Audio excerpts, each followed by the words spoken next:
వెన్నగడప కట్లేరు వంతెన నిర్మాణం తక్షణమే ప్రారంభించాలని తిరువూరు శాసనసభ్యులు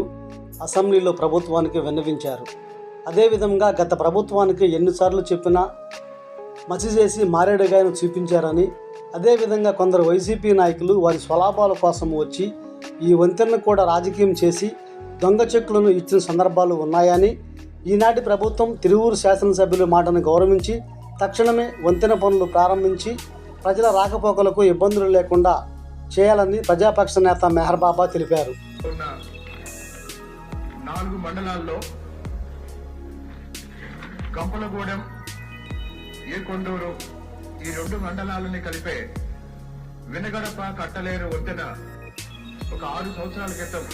కూలిపోవడం జరిగింది అధ్యక్ష. ఈ వెన్నగడప కట్టలేరు వంతెన దాదాపు 1,20,000 మంది 1,30,000 మందికి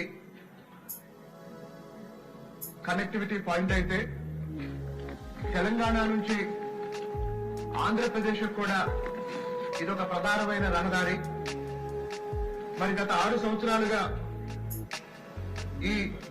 కూలిపోయిన వెన్నగడప కట్టలేరు బ్రిడ్జిని పునర్నిర్మించమని స్థానికంగా ప్రజల నుంచి ఎన్ని విజ్ఞప్తులు వచ్చినా గత 5 సంవత్సరాలుగా అధికారంలో ఉన్న వైఎస్ఆర్సీపీ ప్రభుత్వం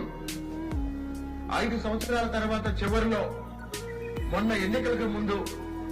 ఒక మోసపూరితమైన శంకుస్థాపన చేసి నిధులు కేటాయించకుండా ఎన్నికల ముందు ఆ సమస్యని పరిష్కరించకుండా వదిలేసిన కారణంగా గత 4-5 నెలల్లో కూడా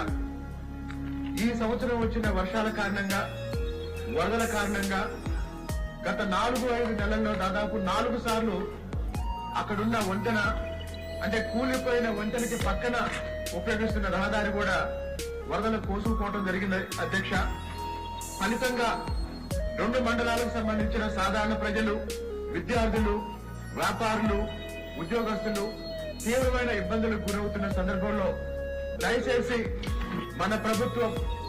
ఈ కట్టలేరు వెన్నగడప కట్టలేరు వంతెన నిర్మాణం కోసం అవసరమైన నమూనాల్ని ఫైనలైజ్ చేసి